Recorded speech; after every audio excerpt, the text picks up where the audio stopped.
Hello,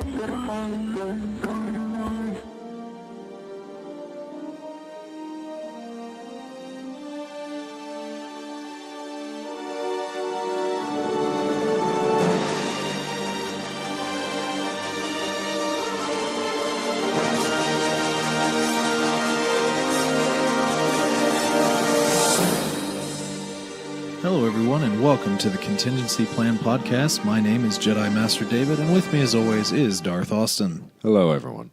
Yes, everyone, welcome again to our all Chewbacca podcast. That's a lot better than I could do. That's one sound effect I can't create. I'd have to like patch in a sound effect. That's not bad. Not bad. Not good, but Yeah, well, it was about as good an effort as we could get. But no, we're not quite a Chewie podcast, but we're going to be talking about Chewie today in our reread podcast of Vector Prime, The New Jedi Order. We are heading into Chapter 17, The Last Pose of Defiance. And, oh, God, he's crying.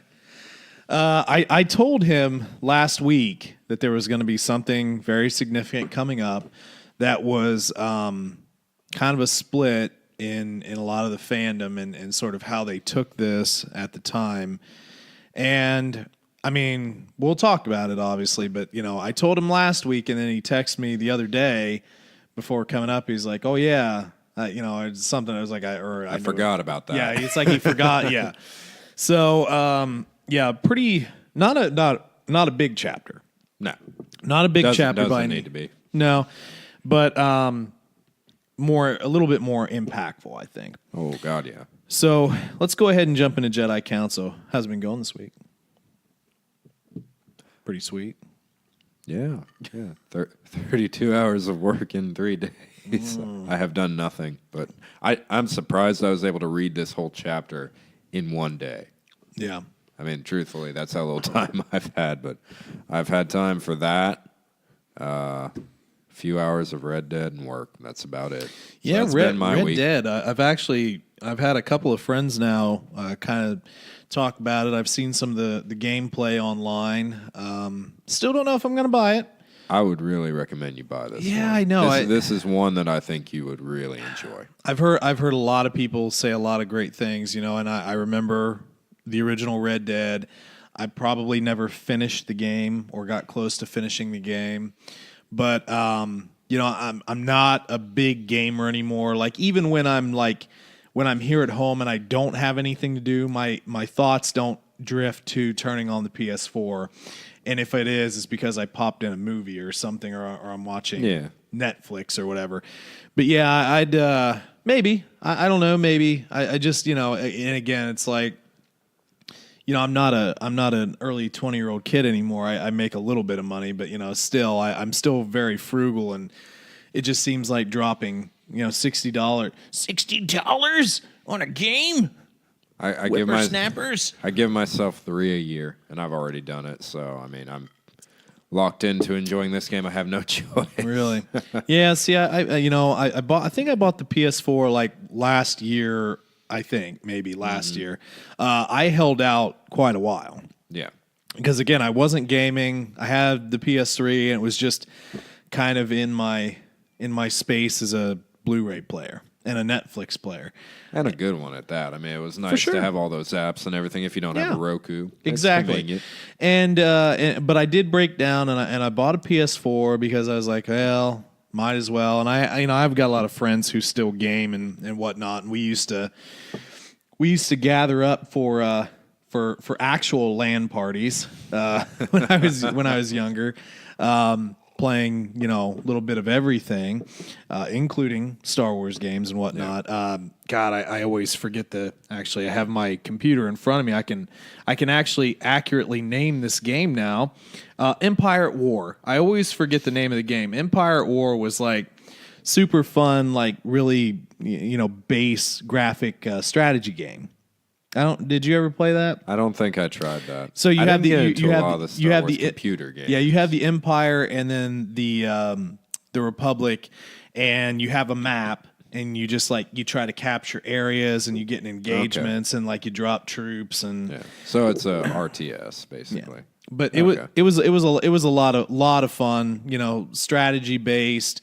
You kind of role play a little bit with your buddies, get in separate rooms so you're not hearing each other's strategy and whatnot. But that was always one, you know, you get everybody with their you know, old giant laptops back then, and then well, maybe I don't remember when that game even came out, because I do remember like Counter-Strike being one of those deals where like literally I think a few times we had literally lugged desktop computers to each other's house. Counter-Strike was a big deal, but I never got into it. I wasn't huge into it, but we did play it. I mean, we played it. I don't think I was like super great at it or anything, but it was fun. People still play that game. I'm sure they do. Religiously. It was a good game for the time. It was very simple. And you know, when you really start thinking about like battle royale type of stuff, I mean, kind of, you know, it was in that vein. Obviously, not as big or as grand as what they what they do now, but still a decent game for the time. But yeah, we played that and obviously a few other games. But yeah, I don't know, man. I mean, I might pick up Red Dead. It looks super interesting. I see it's a prequel. So you do, yeah. So you do wind up encountering John Marston, who was the main character in the first game. Well, you're actually, if you remember any of that story, you're running in the gang that he talked about, right? So you're in the camp with him at all times. So that's kind of neat. Because I remember when people were talking about it coming out, and they were like, are we going to see Marston? I mean, technically, he died at the end of Red Dead 2. I think if you truly end the game, he died, and then his son, there was an arc with his son. Yeah, you could continue to play it as him as an adult. Right. Yeah. And like he did an avenge mission and whatnot. But anyway, so obviously continuing that on, it's like, well, it's going to be the son, blah, blah, blah. So, no, it's a prequel. And I actually, I from the gameplay I have seen, I think it actually looks really cool. Yeah, and they handled weaponry and technology really well. Jumping back, it still felt like a progressive movement from Red Dead 1, which is always hard when you jump back in time. For sure. But yeah, I think it was pretty cool. It's a good game to just get lost in for a while. Go hunting or something. It's beautiful. Beautiful game. Well, games have really picked up a lot from when we started playing games on, you know, originally the NES for me, and then the Sega for the two of us when we played a lot of our co-op games and whatnot. It's definitely a lot different, and obviously, you know, we have potentially on the horizon another Star Wars game. Yep. Battlefront still running, although a lot of people will bury that here and there. But I still think it's a really neat game. I don't think you haven't played that, have you? I rented Battlefront 2 for about a week. Well, I need to eventually break down and buy. It's probably like $20. Well, no, what you need to do is you need to buy a PS4. They're on sale this year for like $200, so I'm really thinking about just picking one I up. wish you would. And like, listen, At least so we could play that. I had an Xbox 360, and I thought it was fine. I wasn't a big fan of the controller. But at that time, and you got to bear in mind that was probably like, 2010. Graphically, it was very cool. Yeah. But, you know, I've just never really gotten over the controller. I just don't like it. I like the PlayStation controller over the Xbox controller. They both had their weak points, in my opinion. I understand that. Yeah. The PlayStation was always a little too small for me. The controllers now are bigger. The PS4 controllers are definitely bigger than the old PS3, PS2 controllers. Okay. So I do get that, and it is because I have the PS3 like in my room while I watch movies on. I have the PS4 out in the main room, and I've noticed that it's like, oh, well, here's a little tiny buddy over here, and then here's the big giant. But yeah, they are definitely bigger now. But yeah, no, that's we'll see. We'll see. But if you want to go cheap, you can always get the Spyro remastered collection. Oh, that's coming out here pretty soon. Well, I've definitely thought about that. We just need to make a video game podcast or something. Yeah, it's just getting the capture card. Well, no, I'm just talking about a podcast. We talk about just video games. Yeah, I'd be fine with that too. But anyway, we should probably pass on. My week is still going. I've got 6 days of work to do. I have to cover an OT shift, an overtime shift for people on Saturday, which I'm not very happy about.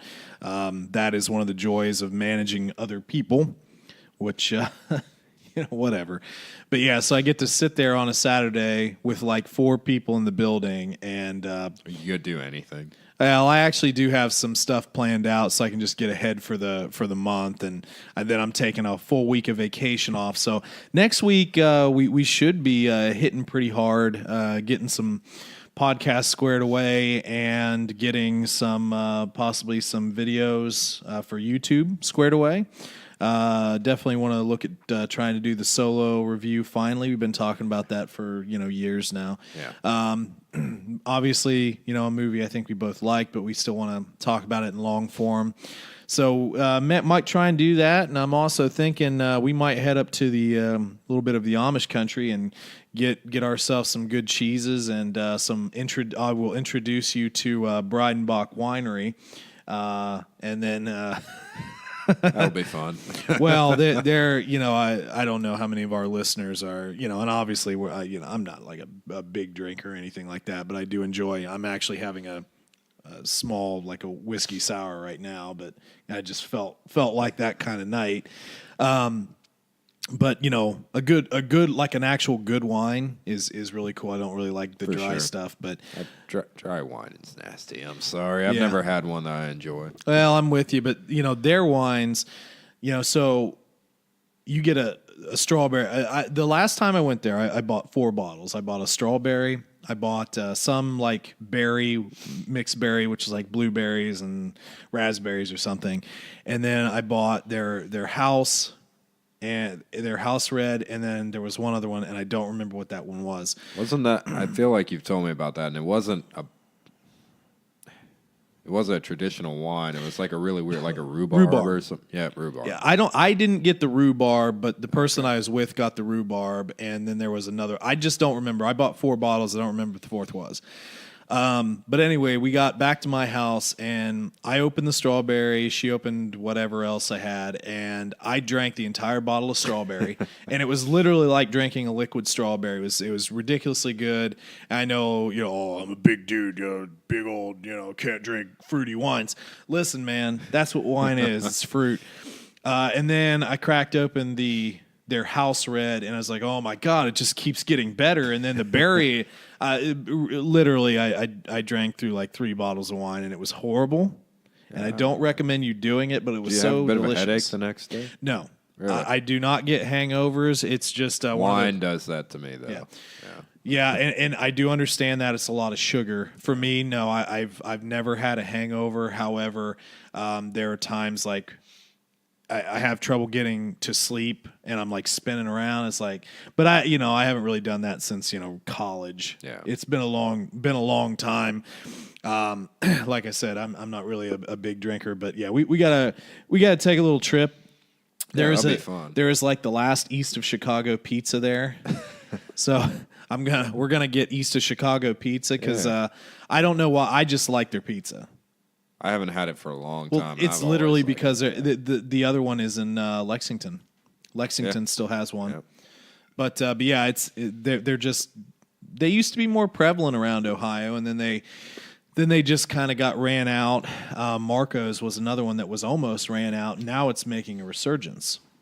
It's definitely making a resurgence. Yeah, we got one in Mount Vernon. I believe that's Marco's in Family Video. Yep, we have one here. There's one. There's a few down the road. There's a lot of pizza competition, though, for sure. But when you're talking about chains, some of those other chains that were considered larger chains in the '90s just aren't around anymore. Yeah, gone the way of Dad's root beer. You don't find that anymore either. I feel like pizza places never really, they cycle quite a bit. They do. Well, I mean, I managed a Pizza Hut for a while, and they've gone kind of downhill. Well, they're not. We were young. Yeah, they're honestly. not like they used to be. That used to be an actual dining experience. You go to, and you get the big pan pizza set up on a pedestal, and that was one that our our super manly father would eat with a knife and fork. No, but he did. It was kind. That was the only one he ever did. At the time, it kind of felt like going to a restaurant. You'd get a beer. He'd get a beer. They'd have a beer, and then have a big old pan pizza, and then maybe a pasta or something, or some breadsticks or whatever. And although nowadays pizza has become the quick meal of the modern busy family. It was at that time, at least with Pizza Hut, it was a sit down restaurant, somewhere to celebrate, like you're reading the Book It program, which they still do. But you have your Book It points and you get your free pan pizza, and I remember doing that, and that was the coolest thing in the world. But it's different. It's a lot different now. It's funny. A lot of people don't know what pan pizza is. Apparently, I was at work today, and that's odd. Old boss was like, "Hey, we'll get you some pizza from Domino's since you're out on the lake all day. You can't stop for lunch. What do you want?" So I text her, "We'll do a thin crust pepperoni and a pan style bacon mushroom." She's like, "What's pan style?" Like, pan style. She's like, "You mean deep dish?" Like, no, I mean pan style pizza. Well, that's what they call it. I mean, it is a deep dish pizza, right? But I've always called it a pan style. I mean, that's what Domino's calls it too. Yeah. And to be honest with you, I will eat Domino's pan pizza over Pizza Hut right now anyway, because Pizza Hut uses too much oil and it upsets my little stomach. No, it's crazy. Have you ever had a pan style sausage pepperoni or a sausage bacon from Pizza? Because oh my god, it's so greasy. Yeah, I mean, I'm not gonna divulge all the secrets of Pizza Hut because I'm sure there was some. Probably wouldn't want to know. I don't care. No, not really. I mean, it's exactly what you think it is. It's not. It's never top of the line. But honestly, like the cheese they use, at least when I left, was like a multi-cheese blend, and it was really good. Yeah. The pepperoni's fine, but it's like a lot of the sausage and beef product was like a forced shape, which is fairly prevalent. Yeah. You don't. I'll tell you one thing: if you can find like a taco pizza with like actual like ground beef bits, now that I'll give you props for. Yeah. But that's hard to do. And Pizza Hut didn't do it that way either. No, it was the beef bits but I will say when I worked there, so obviously when you work in restaurants, you eventually get tired of the food. Right. One of the things that I would do, I actually made quite a few salads there. Just after a while, it's just, oh my God, pizza, I don't want it. But one thing that I would do from time to time is get a little personal pan, and you tamp it down, and I would add the bean sauce from the taco pizza, and cheese and bacon and onions and mushrooms and some tomatoes. And I'd send that through. Ooh, now that'd be good. That was good. That was pretty darn tasty. Their bean sauce is actually pretty good, but not all Pizza Huts even do taco pizza anymore. No, they don't. Most pizza places in general don't do taco, and that's always been one of my favorites. I know. I know it is. Every time we went there for the buffet, I had to order that because it's the only way I was going to get my fix was to have multiple. I'll tell you, that's one thing I don't miss is running the buffet. It wasn't as bad at my location, honestly. But it wasn't that busy. What's that? It wasn't that busy, right? No, well, I mean, it could be. It could be for about an hour. But the thing is like, trying to put variety out and making sure, like, they were rotating out old pizza and so forth.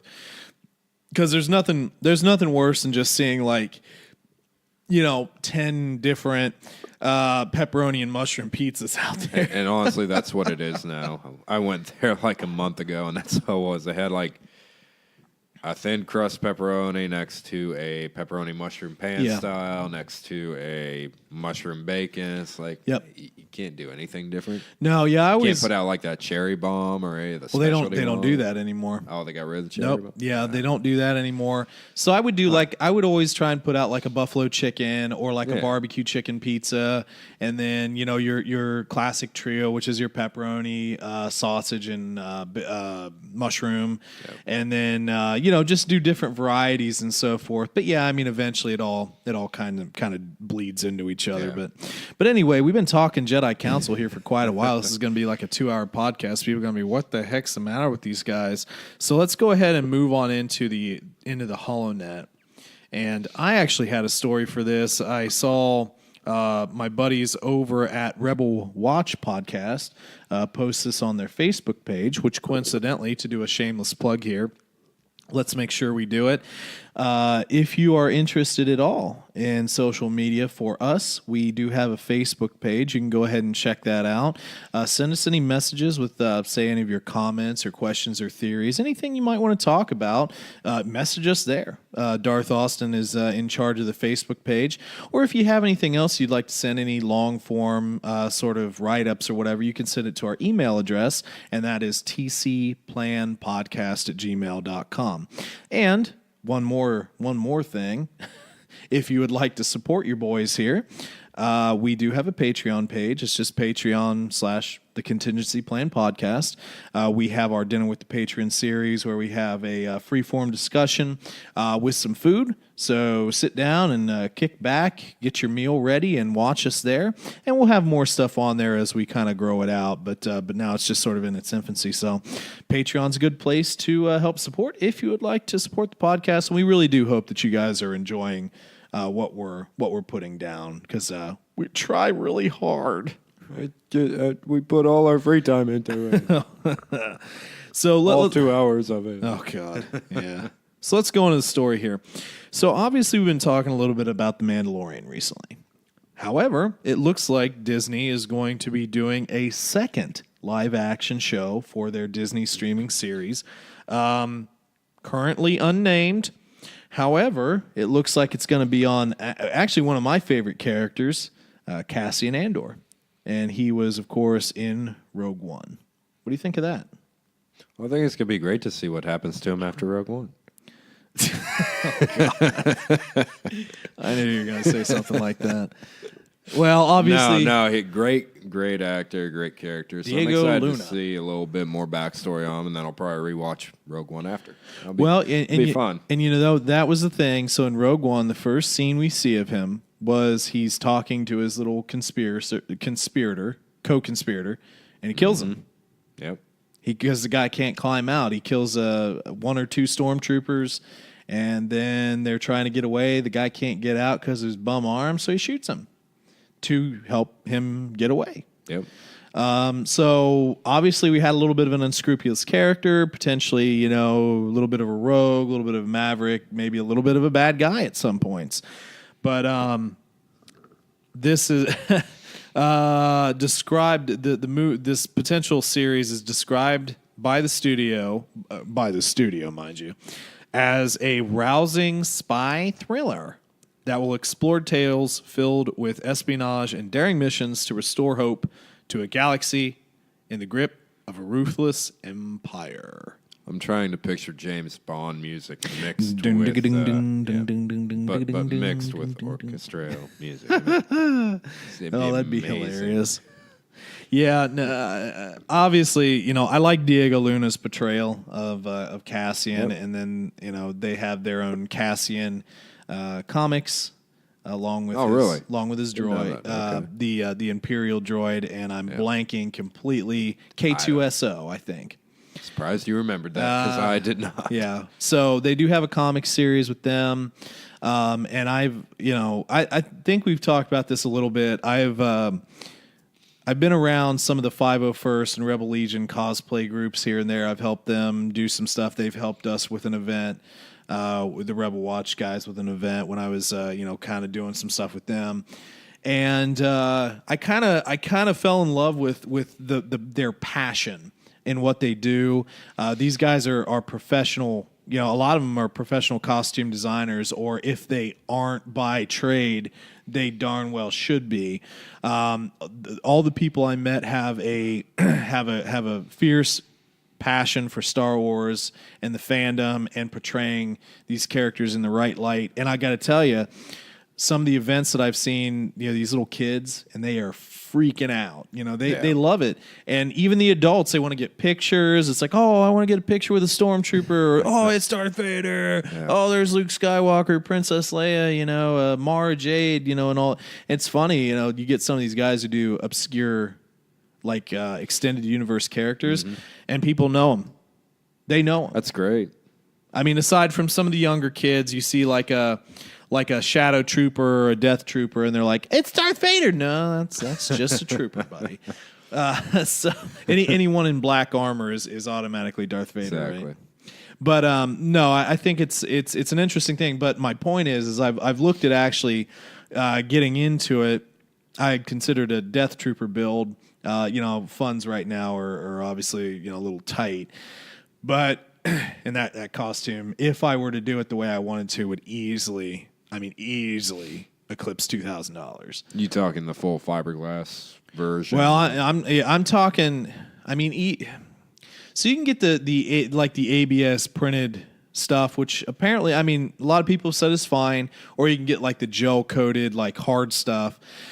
The full suits are kind of comparable between the two. Sometimes you can get the ABS a little cheaper, but like I'm talking about like, in the helmet, I want the electronics. I want a fan in there because I'm a sweaty guy. Yeah. I'm not a fat guy, but I'm sweaty, and just having all that body armor on there. And then you have to have the under suit, which is like $300 base. Really? Yeah. I mean, like I've only found like 2 places that make them, and they're each like $300 a piece, and then you have to add on shipping. Wow. And then, like the boots and the blaster, because they have the side, they have the backup blaster, and then they have the main rifle. And all that stuff costs money, man. I mean, the electronics alone are anywhere from $100 to $200 just in the electronics and the sound effects and everything. So not including the helmet, obviously. Well, and the electronics on an unfinished helmet is maybe like $200 to $300 in and of itself. But does that have its own battery pack built in, or do you need to? No, you have to do it. No, you have to set all that up yourself. Okay. And thankfully, I have some basic electronical knowledge where I can do that. But the other costume that and again, round robining back, because this is how I tell stories like an old guy. Going back, the other costume that I considered was doing a Cassian Andor. Yeah, just because a lot cheaper. I thought he would. It's not 2,000. No, it's not. I mean, but like an accurate jacket's, like $200-300. Yeah. The pants, because you have a lot of those ribbed, like the rib design, and that's sewn. Right. That's not a pattern. That's like hand sewn. So all that stuff, I mean, it does cost money, but I really liked Cassian. I loved all the rest of the characters too, but I really liked. I just really liked him. I thought he was a cool character. Kind of a little bit Han-esque, I guess. Yeah, if you think about it. Yeah, I'd say so. Not quite as charismatic, but no. Well, a bit angrier. Yeah, kind of angrier. Yeah. He's definitely more disillusioned. I mean, by far as a character, but definitely a good character. So yeah, for sure. And obviously, like Jen was a great main character. The guy who played her father, Galen, I like him as an actor. He plays a really good villain a lot of times, but he was in the Casino Royale, the Bond film. Yeah, he was the bad guy in there. But anyway, what do you think? Is it just one season, or I think I don't think they didn't really say a ton of it. Honestly, they said production was supposed to start this next year, so 2019. So about 2020, we'd be seeing it probably end of 19. Maybe. Wonder if it would coincide with episode 9 at all. Ooh, I think that'd be a mistake. Because I feel like they'd want to space it out more. How do you I don't think Disney's really slowed down any with all this Star Wars content. How do you feel about that? They've slowed down with the movies.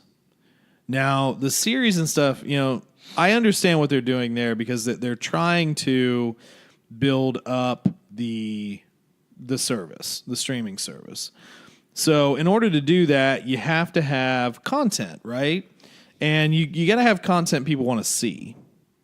So I think, if you can get like 2 or 3 good shows, and this is also going to be including your animated stuff too.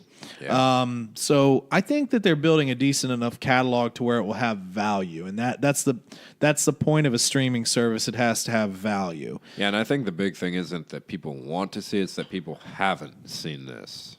I mean, you can't really sell a monthly subscription when all your content is available for purchase on DVD. It's like, I mean, Game of Thrones. I mean, it's very hard to find any way to watch that other than buying the very expensive DVDs or HBO. Well, that's why HBO gets the bootleg knockoffs on eBay. Yeah. Or like YouTube cut up little snippets 3 minutes at a time in a playlist, and half of them are deleted. Yeah, for sure. So, but I think it does add value. I think that I also think that they're trying to build on characters that they know people really liked. Yeah. And I think that universally Rogue One was panned as a great movie. No, I don't think many people had really anything bad to say about that. I think so, and I think I've told the story, maybe not on the podcast, but there's a period of time that I really wasn't into really watching anything new Star Wars, and that came after the Disney purchase. I was very skeptical of that. I wasn't ready. And then when they knocked out the old canon, I actually it was like I don't want anything to do with this anymore. I felt the same way. I got disillusioned, and I have a lot of friends who didn't, but I was disillusioned with it. So I didn't start watching until after Rogue One and The Force Awakens had been released. And I remember somebody saying to me, "Is like, listen, if you should get back into it. Watch Rogue One first, because that's kind of like the old movies to get you back in, and then Force Awakens, here's something new." And you know what? I think that was a good way to do it for me. Yeah. But Rogue One was a great movie. It was just a great overall movie, and I mean, I like Force Awakens too quite a bit. I think I wish Last Jedi would have been more like Force Awakens, but in that vein. But anyway, we're not going to get into that. We've already talked about it. Force Awakens was really cool to watch on opening night. I did bite the bullet. I was like, okay, you know what? It's not going to be my Star Wars, but why not? Let's just see what happens. I mean, I was good with it. I felt like being a kid again watching Star Wars, and not quite the same, but I don't know. For me, I'm not unhappy with the direction Star Wars is going. I mean, no, but I think I'm definitely interested in this show far more than I am in The Mandalorian. I can't say that I'm very interested in The Mandalorian as much. I'll probably maybe watch it, but I'm actually more interested in this series than The Mandalorian. Yeah, me too. And you already know the only way I would be interested in the Mandalorian series, and it's not going to happen because it would have to be Old Republic. Yeah. I mean, I think that would be a really good way to get into the lore, and then you could tie in a lot of the Old Republic series with Revan and because in the book, in Revan the book, it touches on what he did when he went to the dark side and what he did during the Mandalorian War, but it doesn't really go into the detail in that book. So a series detailing that, but the only thing is that you'd essentially have to call it Revan. Oh, because, you couldn't do Mandalorian. Because essentially, Revan said it. What? Essentially, it would just become a Revan fest, and it would, which I'm all for. I think a lot of the hardcore fans would probably be more into that. I would be. But it'd be a great way to introduce the Old Republic, personally. But let's think about this logically, though. The way they've kind of set the Mandalorian up is kind of like a gunslinger Wild West type of deal, and depending on how they produce it, it could be really good. I mean, you could have like a kind of a badass, snarky character. Yeah.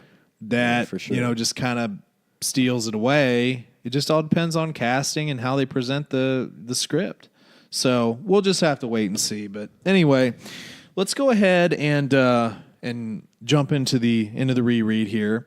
48 minutes later. Well, there was some. 40 we were talking about 15 minutes before we started officially doing that. A lot of times we like to hit the record button early and just start, kind of winding up to the show, and then eventually I'm like, "All right, you ready?" And then awkward silence for about 10, 20 minutes. Well, probably about 30 seconds while I get ready to do the intro, and then away we go. But anyway, yeah, let's go ahead and dive into the chapter again. We are in chapter 17, The Last Pose of Defiance. We are back with Anakin, Chewie, and Han on Serpidal. Cernpidal.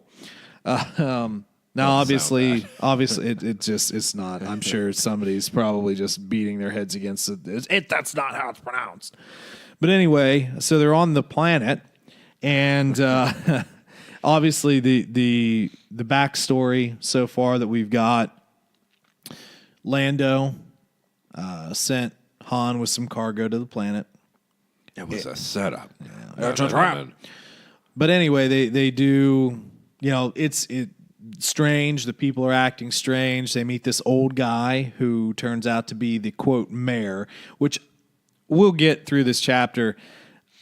I'm really sketchy about the old guy. Oh, I'm extremely sketchy. Wow. Hold on. Well, I'm jumping ahead. We'll talk about it a little bit later. But because if there's anything like further on than this chapter, I do not have a memory of it. Like I'm like Gandalf in Moria. I'm like, I have no memory of this place. I literally cannot remember if we continue anything more past this book with this old man. But anyway, we'll get through the chapter and we'll obviously talk about it. But so anyway, they come to the planet. People are acting weird. Eventually, they figure out that the moon is essentially descending into the planet. They do wind up figuring out that it is being pulled into the planet. They Tosi Karu. Yeah, the local religion. They don't know exactly who is doing it yet. We do. Yeah. We know that it's part of the Yuuzhan Vong invasion.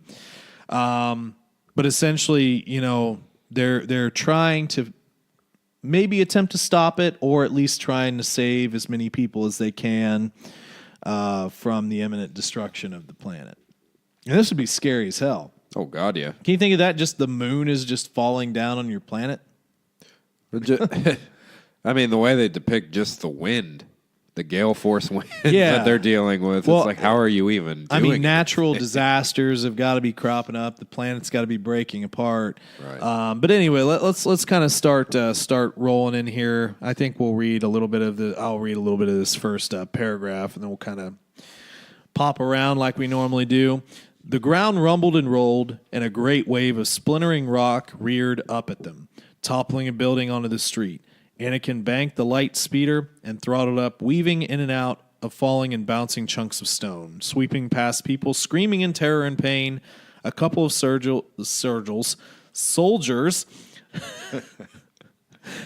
city guards stood by the northern checkpoint exit, waving for Anakin to slow.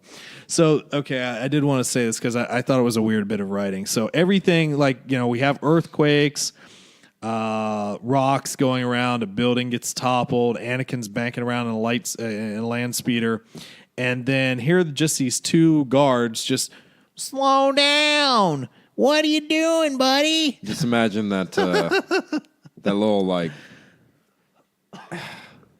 what was he even? Security guard in Austin Powers with the steam. Stop! Oh God, yeah, that's right. That's right. I haven't watched that movie in a long time. Holy crap! But anyway, Anakin doesn't slow down. So he's got the old guy on the land speeder. They're speeding off. They're trying to find the center of the disturbance, essentially. Oh, okay. So this is just him running. running around on the land speeder. But I did want to point out one thing. Beside him, the old mare sat quietly, apparently comfortable, hardly jumping, even on those occasions when a bouncing stone or rolling wave of dirt nearly buried them. So this guy is like, he's zen. But I do want to point something out, because we were kind of theorizing a little bit. He's got to be a Yuuzhan Vong. But it also does say here that Anakin kind of did reach out with the Force to sort of view him, or like keep a hold of him, so to speak. Which was kind of disappointing. I was kind of hoping he'd be using. Like I said, I have no recollection of this guy. For whatever reason, I just, and again, you got to understand, it's been years since I read these books, but I don't remember the old man as much, but he's clearly humanoid. He's not a Yuuzhan Vong. That'd be kind of cool if he was, to be honest with you, but he's not. But Anakin can feel him. So he is somewhat attuned to the Force. Maybe he's feeling the Uthlik mascule. No, that just doesn't work like that. Well, okay, hold on. Like he is able to sense the creature that's causing this, though. Well, that's different. That's a living creature. So's the Ugolith. Not Nominor also had one on, and Mara couldn't feel anything from him there. So, true. But anyway, very true. Anakin, through feeling the old man's calm, it wasn't a facade, and basically Anakin almost drew a little bit of confidence from that. Yep. It was almost calming to him in a way, which is interesting. Oh, let's see here. So he is sort of speculating to himself. It's like, what am I even looking for? A giant machine? A cruiser with a gravity well projector? A riff on the planet's surface? Okay. What could it be? The TARDIS? Is it a mini Death Star? Oh God. But so they're still speeding towards the center of this, and the moon, now enormous, crested the horizon, rolling up into the sky. The winds roared, the ground swelled and rolled. So let's set the stage here, man. So you literally, the moon is basically touching atmosphere. Mm-hmm. You can see it larger than life. The wind is gale force, ridiculous. The ground is rolling. Yep. And I don't know, man. That would freak me out. Yeah. Oh, let's see here. And in this next part, so the old man kind of. Oh, what was this? Oh no, excuse me. So Anakin felt a tug, not on him, not on anything except for the moon. He opened his eyes, though he kept his mind in that other sensibility, and then he saw the tractor beam, basically. Yeah. So he's actually feeling the tug of the Davin Basel. He feels the tug. He can physically see the, quote, tractor beam. And they're nearing it. Which makes me curious as to, is he sensing the energy, or is he sensing the actual Davin Basel? We'll get a little bit further. We'll kind of maybe discuss it a little bit more once they actually get up to it. But they are having trouble moving. Literally, the old guy's like, we're barely moving. We're going kind of slow here. The winds are so bad, and they're on a land speeder. They're not walking, and they're barely moving at like full throttle. Let's see here. I want to say, okay, so they finally come upon it. A wide, empty field, a barren stretch of stone and dirt, a bowl within a low mountain range.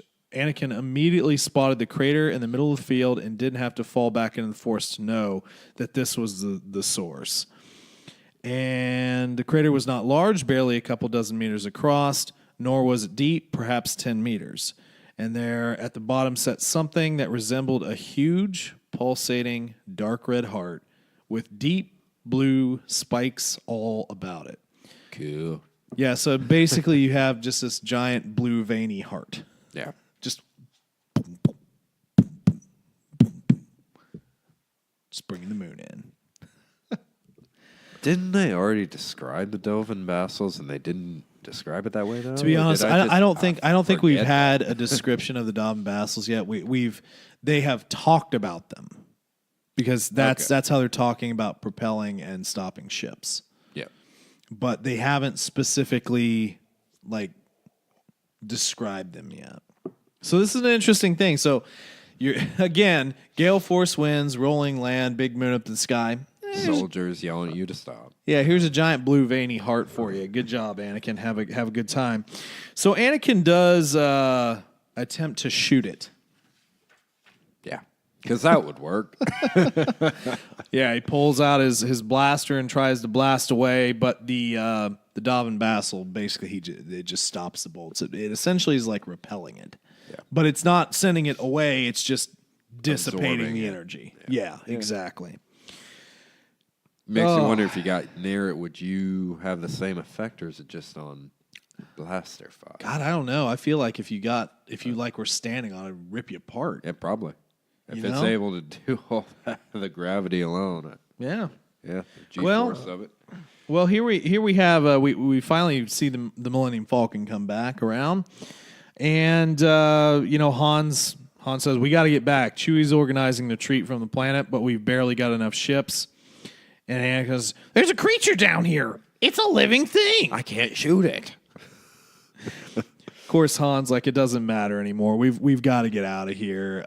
Unfortunately, at this point, even if they were able to disable the Bassel, it's done. The moon's coming down. There's no way to. They don't have the Well, I don't think they have the technology to just replace a moon, do they? I don't know if they have a tractor beam that heavy. Well, if they had Star Killer, he could do it. Yeah, hey, that's true. That's a good point. And an interesting thing happens here. So the old man in all of his zen opened up his cloak, producing a meter-long tube. That's not dirty. And then he calls it his thermal detonator. Because he's just carrying that around. Just a long cylindrical tube under his cloak. Ready to detonate.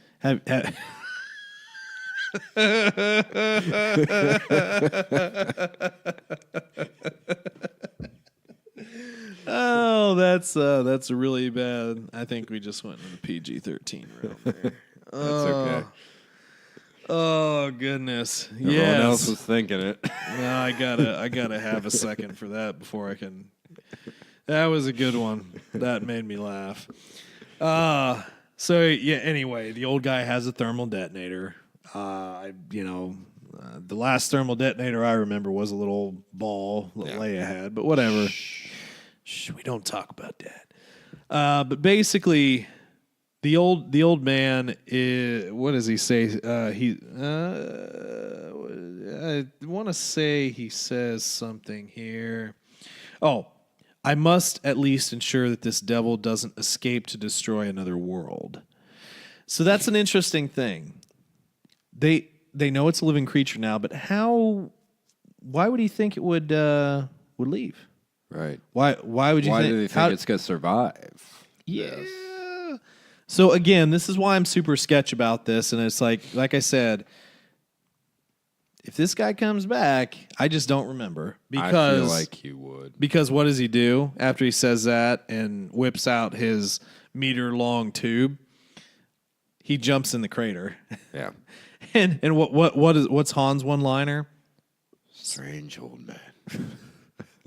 Just as a guy literally commits suicide. Yeah, that's a weird thing to say. To destroy a giant living heart. He's just saying, I'm a strange old guy.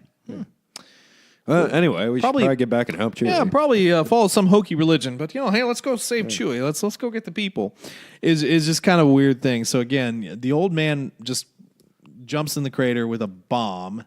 Hadn't the Delvin kind of like disappeared or moved back though from the blaster fire? Though I feel like I read something about that before. I just remember it dissipating the blast, but it does say in here that the detonator blew, lifting tons and tons of dirt and a gigantic mushroom cloud over the gravel plain. Anakin stared out the window back towards the area of the original crater. He felt no more pull from the alien creature.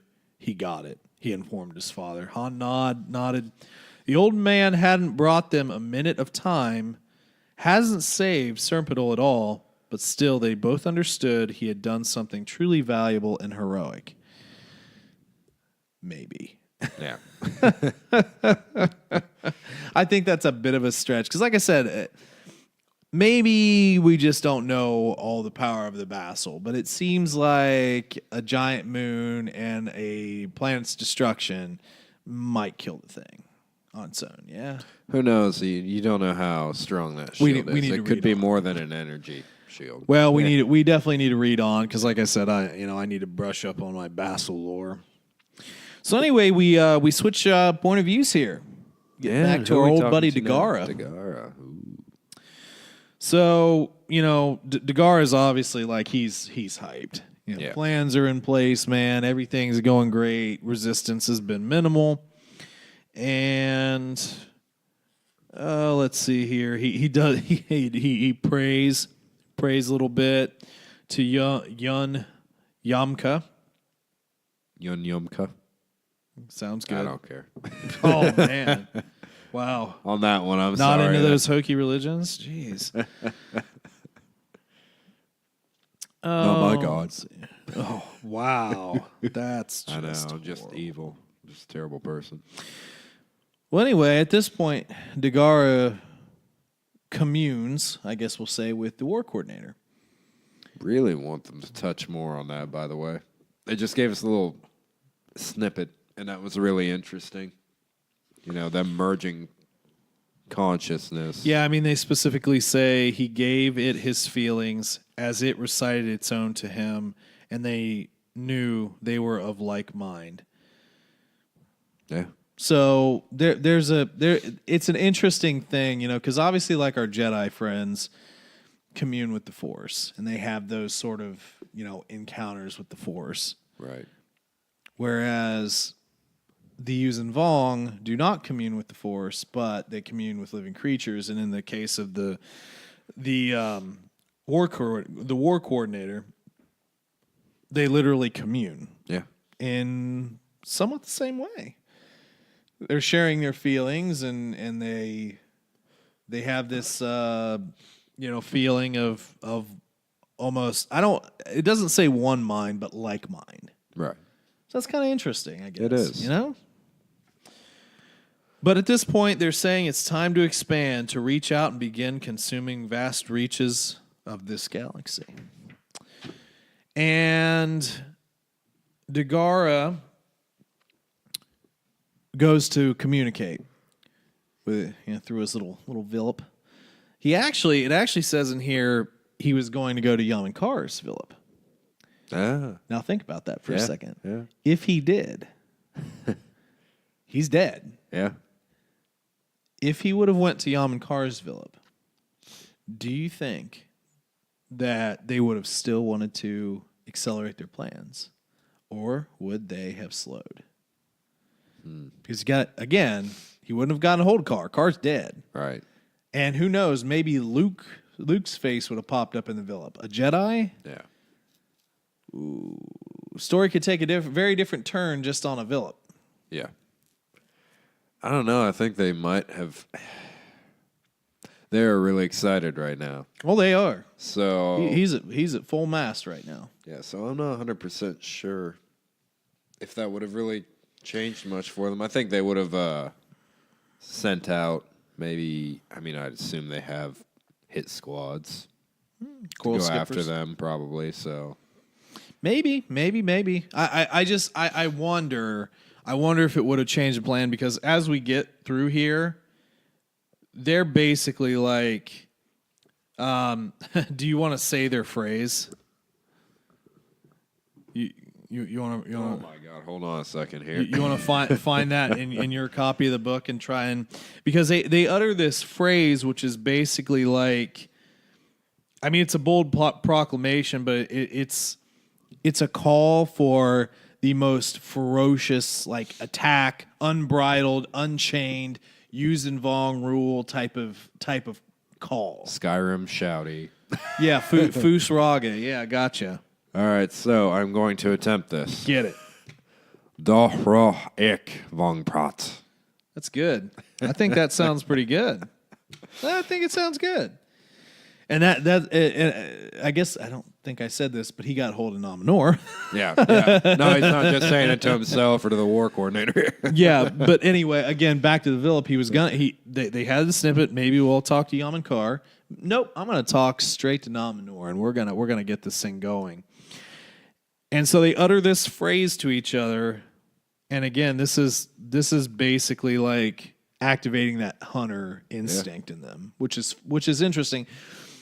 And obviously, I'm a fan of other things like Lord of the Rings and everything. And in Lord of the Rings, words are very powerful in that series. Oh yeah, they literally call them words of power. And you battle with words, and you have the songs and everything that are very important and significant. So in this culture, this Yuuzhan culture, they have a phrase that like incenses them. It awakens something in them that says it's time to go. It's like Braveheart, yelling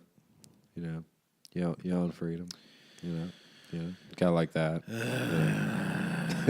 I do love that movie, but I'm sorry, I don't need to hear another not Scottish person yell out freedom.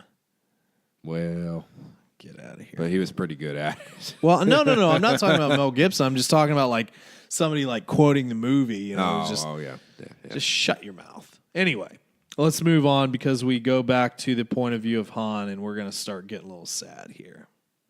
So a little sad. So you get to talk about the rest of the podcast. What do you think, buddy? Okay. Yep. So we're done here. Yeah. Well, Han turns the Falcon back to the city. They're attempting to evacuate.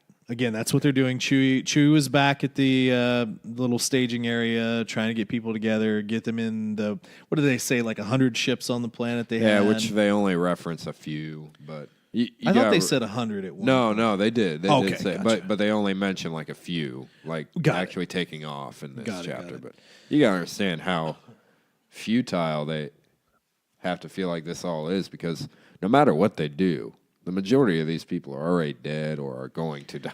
Well, right. And I mean, the scene here, again, they're talking about the city. The docking area was gone. The city's falling in around them. A few people ran about screaming. A few others remained prostrate on the street praying to Tashikaru. I mean, they're literally like, this is the collapse of civilization. Yeah. And even this though is their rapture, essentially. And even though the galaxy is large and, you have the capability of going to other planets, this is the end for them. Yep. And that's heavy, man. That's a heavy thing to deal with. But then, they spot Chewie. He's just trying to get people in and out of this planet. And they're packing in the Falcon. They're trying to get as many people as they can. Anakin jumps out of the ship. He's trying to help Chewie. There's a part here where Chewie gets his bowcaster. What do they specifically call that again? The bowcaster, yeah. Yeah, okay. Bowcaster was right. And like he's like shooting through this wall or something, and he's like trying to remove the rubble, and then Anakin kind of comes around and he uses the Force to, not do a Rey where she just removed an entire mountainside, but he's slowly picking up the pieces, and Chewie's like, oh, yeah, go Anakin, I'm gonna get this piece. So they were actually at first they were trying to get to an old woman. And that's why he was trying to blast through that wall for it just seemed there's not a door, Chewie. But anyway, there's probably police in front of that door. Stop it. You can't do that here. It's only the end of the world as we know it, and I feel fine. Oh God. I see what you did there. Yeah. And actually I'll tell you what, and before we get to the climax of this, I got to say, this sequence of events, I really didn't like. I didn't like it. Like, there was something while I was reading it, I really hated it because it was like, okay, so I understand that books get dramatized, movies have to have drama for people to be involved. But there are times that I'm like, how much more do you have to throw in the mix to piss me off? Exactly. so they save they get the old woman, and then it's like, oh wait, there's another kid. Yeah. It's like, why'd you have to have the old woman then? Just have the kid. Yeah. Why you have to save 20 different people? Exactly. And Han's basically saying, I've got to pack ship. Yeah. We stop. Yeah, it's like we can't even do any more of this. And listen, it is admirable. I mean, in the same situation, we'd all like to think we do the same thing. I think we try and save as many people as we can, and this is actually coming to a big decision at the end of this chapter. And we're going to debate a little bit at how it could have been different if someone else were to have made this choice. Okay, we'll get to that here in a second. Oh, my goodness. So basically, at this point, the wind is ridiculous. Okay. Yeah. Anakin he has to use the Force to just stand. He's literally using the Force, but he's also reaching out and using the Force on Chewie to kind of keep him and this kid that Chewie's holding with him. And then there's a part here where he gets hit on the head with a rock, and so he kind of stumbles and loses it. And Chewie basically, in all of his strength and glory, is essentially just fighting these winds on his own, trying to get this kid himself and Anakin back to the Falcon. So Chewie thrusts the toddler into Han's arms, and then he throws Anakin into the ship. Got something to say there? Gonna cry? No, I was just gonna say one thing we didn't note on that. Please do. The Falcon was able to stay stationary through all this ridiculousness for quite a while, but it was starting to pull up. It's a powerful ship. So it's a powerful ship. Yeah, all the other shuttles are just being flung around like ragdolls, and it's just freaking trooper, man. I mean, it's a great ship. It's funny. It's actually a testament to how strong a Wookiee is. So that I mean, the Falcon is doing what it can, and Chewie's able to do what he did. Yeah. Give the toddler to Han, and then throw Anakin on the ship. But Chewie doesn't get back to the ship here. And the ground rolled and buckled, and suddenly Chewie was far, far away. Anakin and Han, Han goes back to controls, and he's furiously whipping through, trying to find his friend. And, Han's just like, where is he?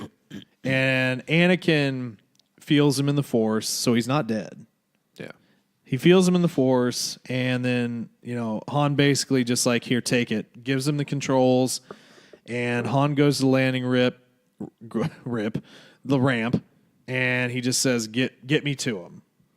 Anakin, basically tries to wheel the ship into position, but the moon, Debido, is at this point it's fiery, just streaking down. Yeah, it's in complete and utter moments away from impact. And then Han's just like, "Get me closer, get me closer." And here's where we have the decision. Anakin leaves. Anakin gets him out of there.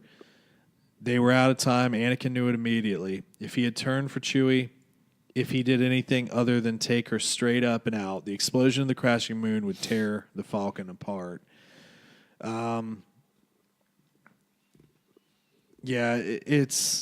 It's pretty tough here. I'm going to go ahead and just go through this last little piece here, and then we'll kind of discuss a few things.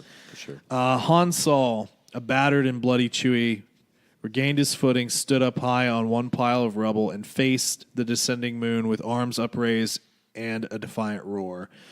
The scene receded quickly, but Han kept his eyes locked on the spot, burning that image of the very last moment of his friend's life.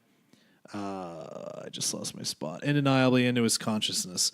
And then he saw the beginning to the final cataclysm as Debido plowed into the city. The landing ramp rose suddenly, locking in place. Han knew it to be the doings of his son, and then the Falcon went spinning away as the shockwave hit her. So they didn't get out unscathed. The shockwave did indeed hit the ship.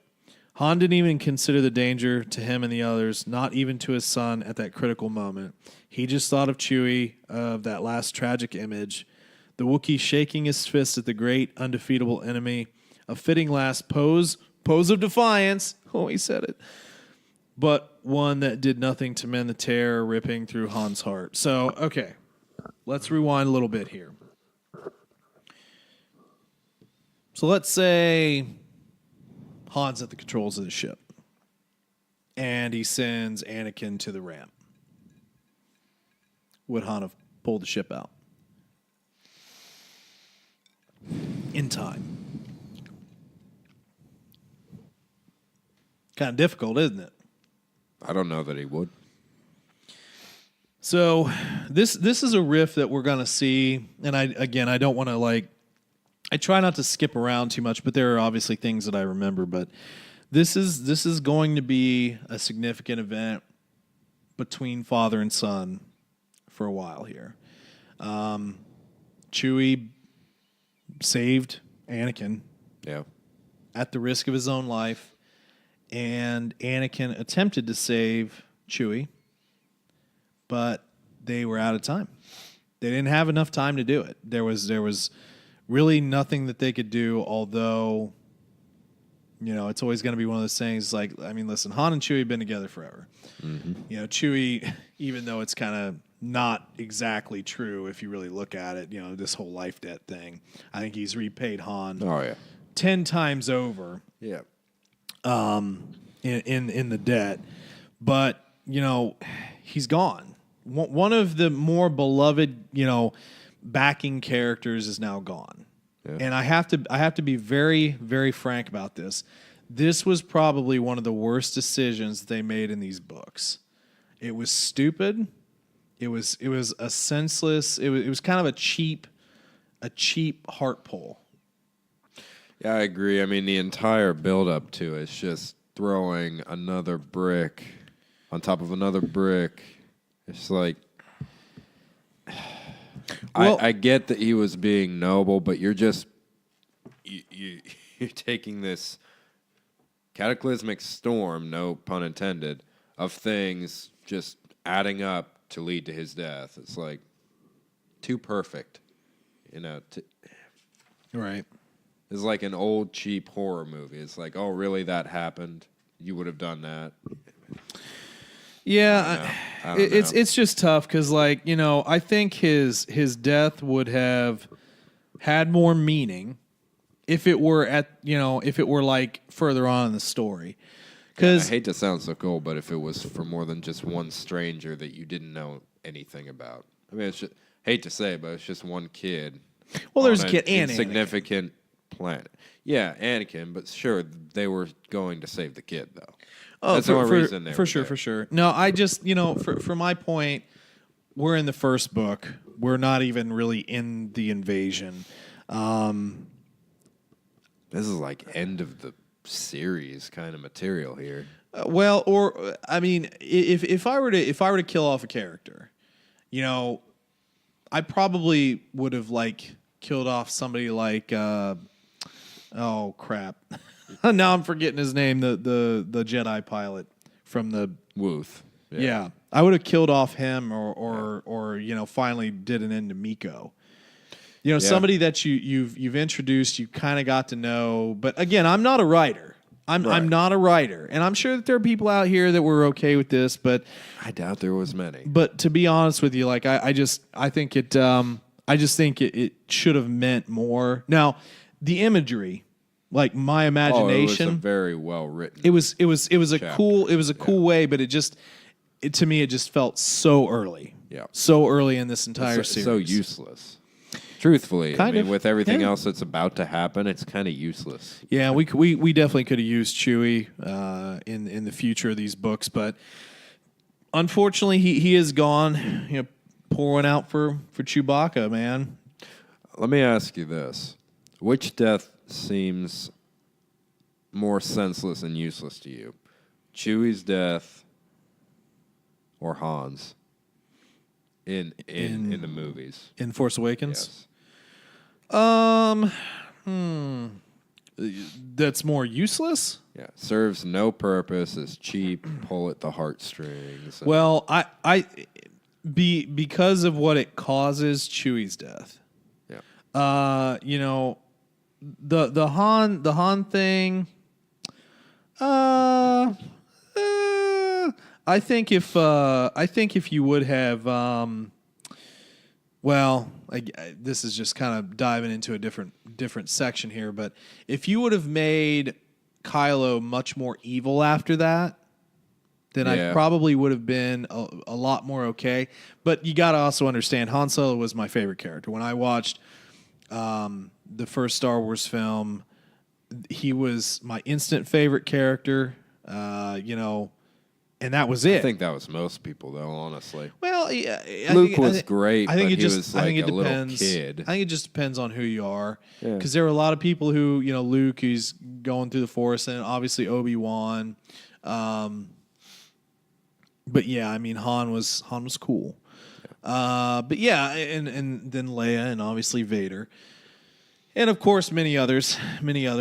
But yeah, I just, like I said, I don't see the use in this, and the drama it creates later. I don't know. I don't feel if it was super necessary to the story, because, like, guys, some of you know, but if you're reading this for the first time with us, there is so much that's going to happen over the course of the next 50 years of us reading these books.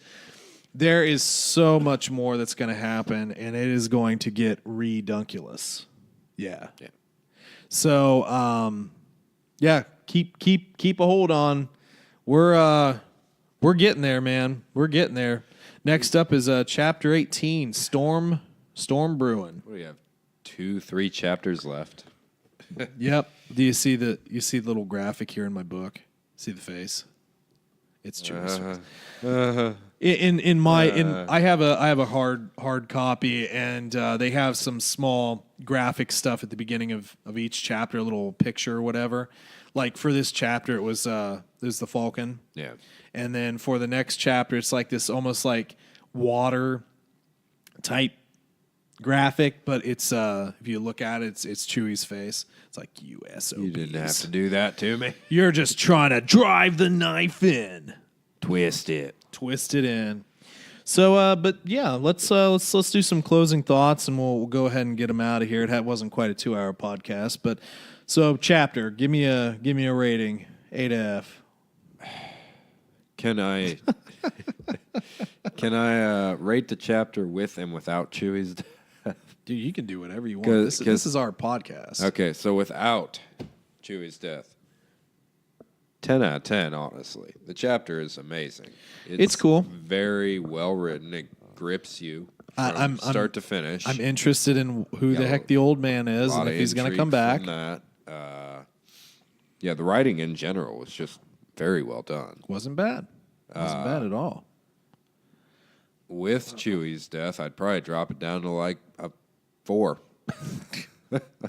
I'm sorry. Super hard on it, man. I don't like it. I get it, though. It's tough. It's definitely tough to lose a main character like that in that way. So I get it. From my standpoint, I think it was a decent chapter, but I wouldn't. I'd probably settle somewhere on like a solid 6.5 to 7 if I had to rate it. It had a lot of good elements. It had excitement. It had some good descriptions. Had soldiers.